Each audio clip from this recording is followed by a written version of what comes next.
हमें अपने जीवन में राम के इन वाक्यों से प्रेरणा लेना चाहिए कि हमारे जीवन में जीते जी माँ बाप, भाई और बंधुओं का क्या महत्व होता है, क्या औचित्य होता है। मरने के बाद रोना तो सामान्य सी बात है, परंतु जीते जी रिश्तों को निभाना उससे भी कहीं बहुत बड़ी बात होती है। हम जीते जी रिश्तों को नहीं निभा पाते हैं और मरने के बाद में फिर रोते चिल्लाते हैं। यहां राम कह रहे हैं कि काम की उपलब्धि और अर्थ की उपलब्धि संसार में व्यक्ति जहां भी जाएगा वहां उसको हो सकती है, परंतु संसार में जहां भी जाएगा वहां पर माँ बाप और भाई बंधु नहीं मिल सकते। इसलिए काम और अर्थ से भी बढ़कर के हमारे भाई बंधु और माँ बाप होते हैं। हमें उन रिश्तों को संभालना चाहिए, सहेजना चाहिए। वहां पर दुखी होकर के राम कहते हैं, हे सुग्रीव, हे भामंडल, हे हनुमान, हे विभीषण, तुम सब यहां से जाओ, तुम सब यहां से चले जाओ, क्योंकि मेरे लिए सीता और लक्ष्मण के वियोग से भी अधिक दुख इस बात का है कि तुमने मुझ पर भरोसा किया और मैं तुम्हारा कोई उपकार ना कर सका। मुझे बहुत दुख है, मेरी आत्मा में बहुत बड़ी वेदना है, मुझे बहुत बड़ा कष्ट है कि लक्ष्मण का वियोग हो गया, सीता का वियोग हो गया, परंतु मैं तुम्हारा कोई उपकार नहीं कर सका। मुझे क्षमा करो, क्योंकि जो उत्तम पुरुष होते हैं वे कार्य होने के पूर्व ही उपकार कर देते हैं, और जो मध्यम पुरुष होते हैं वो कार्य होने के पश्चात उपकार करते हैं, परंतु जो कार्य करने के पश्चात भी उपकार नहीं करता वह संसार में नीच पुरुष कहलाता है, नीच और दुष्ट कहलाता है।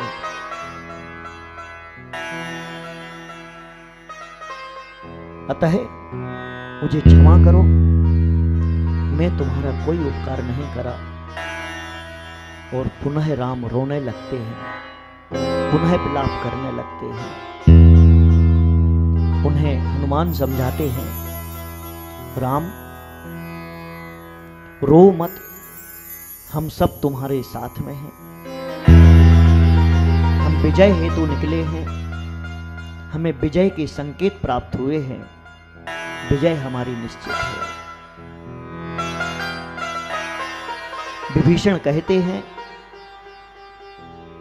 चिंता मत करो, चिंता की कोई बात नहीं है, जीत हमारे हाथों में है। तब राम कहते हैं कि जीत कर भी हम करेंगे क्या, जब मेरा भाई ही नहीं है, हम जीत करके करेंगे क्या? हमें ऐसा राज्य नहीं जीतना। जाओ, तुम सब लोग वापस चले जाओ, मुझे मेरे भाई के पास छोड़ दो। पुनः जाम्बूनद समझाते हैं, देखो इस लक्ष्मण ने कोटिशिला अपने हाथों से उठाई है और यह निमित्त ज्ञानियों से, गुरुजनों से और बड़े जनों से प्रकट हो चुका था कि जो कोटिशिला को उठाएगा वही रावण का वध करेगा, अतः चिंता करने की बात नहीं है। राम कहते हैं, तुम कहते हो चिंता करने की बात नहीं है, परंतु मैं सामने देख रहा हूं कि मेरा भाई अचेत पड़ा है, मैं कैसे किसकी बात मानूं। और राम वहां से उठ करके जब लक्ष्मण के पास में उन्हें छूने को जाने लगते हैं, तब उन्हें सब लोग रोकते हैं। जाम्बूनद रोकता है, हनुमान रोकते हैं, विभीषण रोकते हैं कि लक्ष्मण के सारे शरीर में विष व्याप्त है, अमोघ विजया नाम की शक्ति लगी हुई है, तुम उसे छुओ मत। छूने से मना करते हैं और मना करने के पश्चात जाम्बूनद कहते हैं कि यह जो समस्या उत्पन्न हुई है, यह जो विघ्न उपस्थित हुआ है, यह जो मरणांत तक पीड़ा उपस्थित हुई है, इसका जरूर कोई ना कोई उपाय होना चाहिए।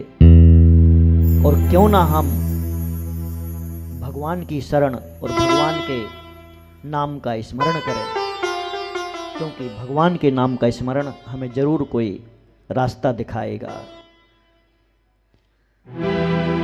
प्रभु सुमरन जिन जिन जिन जिन, प्रभु सुमरन जिन जिन जिन जिन, प्रभु सुमरन जिन जिन जिन जिन, प्रभु सुमरन जिन जिन जिन जिन। ध्यान लगा ले प्रभु में तेरा, प्रभु नाम की माला गिन। प्रभु सुमरन जिन जिन जिन जिन, प्रभु सुमरन जिन जिन जिन जिन।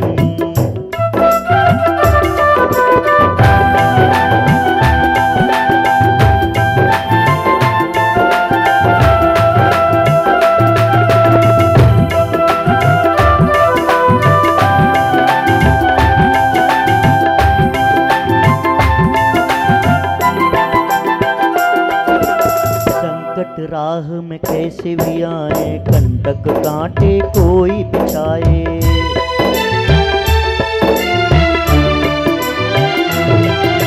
मार्ग बिल्कुल रुक ही जाए, चाहे घोर अंधेरा छाए। एक सहारा तेरा पाए, तेरे ही चरणों में आए। प्रभु सुमरन जिन जिन जिन जिन, प्रभु सुमरन जिन जिन जिन जिन, प्रभु सुमरन जिन जिन जिन जिन, प्रभु सुमरन जिन जिन जिन जिन। ध्यान लगा ले प्रभु में तेरा, प्रभु नाम की माला गिन। प्रभु सुमरन जिन जिन जिन जिन, प्रभु सुमरन जिन जिन जिन जिन।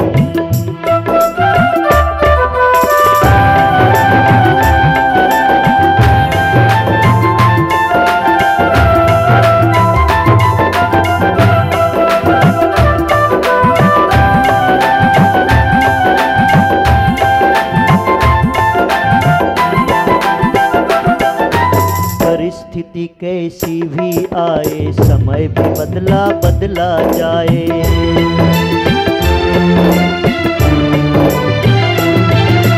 आंसू चाहे छलके जाएं, प्राण भी चाहे निकले जाएं।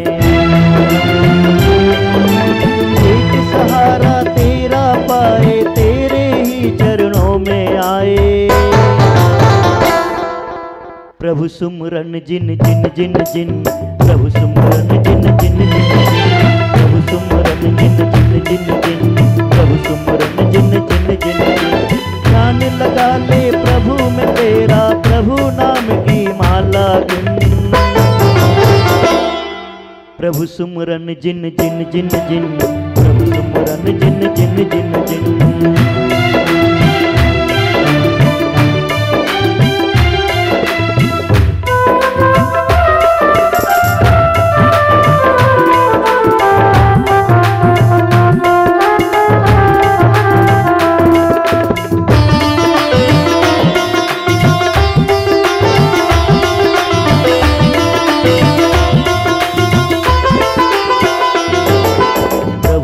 हमको राह दिखाए, प्रभु ही हमको आगे बढ़ाए।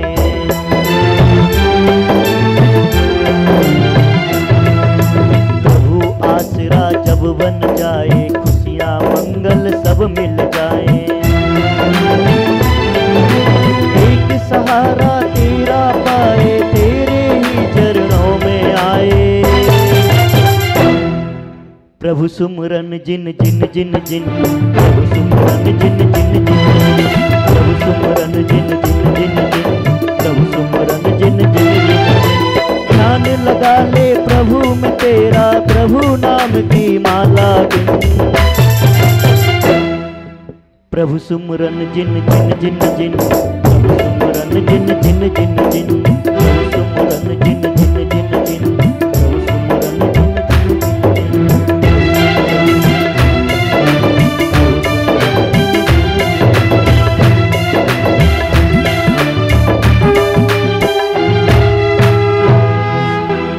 प्रभु के नाम में, जिन नाम में अपार शक्ति है, जिनका स्मरण करने से हमें स्वर्ग और मोक्ष की राह मिल जाती है, उनका स्मरण करने से निश्चित रूप से संसार की विपत्तियां टलने में समय नहीं लगता है। प्रभु का नाम स्मरण किया जाता है और तभी उसी समय उस युद्ध भूमि में चंद्र प्रीतम नाम का एक अत्यंत सौम्य पुरुष प्रवेश करता है और राम, हनुमान, विभीषण सब उस अनजान पुरुष को देख करके आश्चर्यचकित होते हैं और पूछते हैं, भाई तुम कहां से आए हो और तुम कैसे यहां पर पधारे हो। वह चंद्र प्रीतम कहता है, मैं तो कहीं जा रहा था, परंतु यहां इस भीड़ को देख करके, इस दृश्य को देख करके मुझे लगा कि क्या हो रहा है, देखने और जानने के लिए मैं यहां पर आ गया हूं। चंद्र प्रीतम कहता है कि मैं अयोध्या से आया हूं। अयोध्या का नाम सुनते ही सबके चेहरों पर खुशी छा जाती है। उससे पूछा जाता है कि भाई तू कौन है, इस दुख की घड़ी में तू अचानक ऐसे कहां से आ गया। वह चंद्र प्रीतम कहता है, इन्हें जो शक्ति लगी हुई है, वैसे ही शक्ति एक बार मेरे शत्रु ने, चंडरावा नाम की शक्ति मुझे मारी थी और उस शक्ति से मैं घायल हो गया था और घायल होकर के मैं अयोध्या के महेंद्रोदय नाम के उद्यान में गिर पड़ा था और उस समय मैं मूर्छित अवस्था में था, परंतु वहाँ के दयालु, धार्मिक और कृपालु राजा भरत ने मेरे इस कष्ट को दूर किया था, मुझे जीवन दान दिया था। राम कहते हैं, अरे ऐसी बात है क्या, बताओ और क्या हुआ था, फिर क्या हुआ था, बताओ बताओ। हनुमान कहते हैं, हाँ बोलो बोलो बोलो। तब वह चंद्र प्रीतम कहता है, उसके बाद में, उस सुगंधित जल के डालने के बाद में, उसके प्रभाव से मैं स्वस्थ हो गया था, मुझे जीवन दान मिल गया था। अरे बोले ऐसी बात है क्या। बोले वह सुगंधित जल, राम पूछते हैं, वह सुगंधित जल क्या था, बताओ जल्दी बताओ, और मिल सकता है क्या। बोले सुगंधित जल की उत्पत्ति मैं बताता हूं राजन। वह सुगंधित जल एक बार अयोध्या नगर में एक वायु कुमार नाम के देवता ने किसी कारण से रुष्ट होकर के महामारी फैला दी थी। वहां की वायु हवा पूरी दूषित हो गई थी। उस हवा में इतना प्रदूषण हो गया था कि लोग मरने लगे थे, लोग बीमार होने लगे थे। सभी जगह हाहाकार मच गया था, सभी लोग परेशान थे, दुखी थे। उन महारोगों को फैला दिया था। परंतु वहीं पास में जो द्रोणमेघ नाम का नगर है, वहां का राजा, वहां की प्रजा को कुछ भी नहीं हुआ था, वो सुखी थे। वह राम पूछते हैं ऐसा क्यों हुआ था? चंद्रप्रीतम जल्दी बताओ, ऐसा क्यों हुआ था? वह चंद्रप्रीतम कहता है कि द्रोणमेघ राजा की पुत्री विशल्या के स्नान के जल के प्रभाव से, उस जल का इतना प्रभाव था कि उस जल का पान करने पर और उस जल को छिड़कने पर सारे रोग शोक दूर हो गए थे और किसी पर महामारी का और महारोगों का असर नहीं हुआ था। सब स्वस्थ थे, सबकी सुरक्षा हुई थी।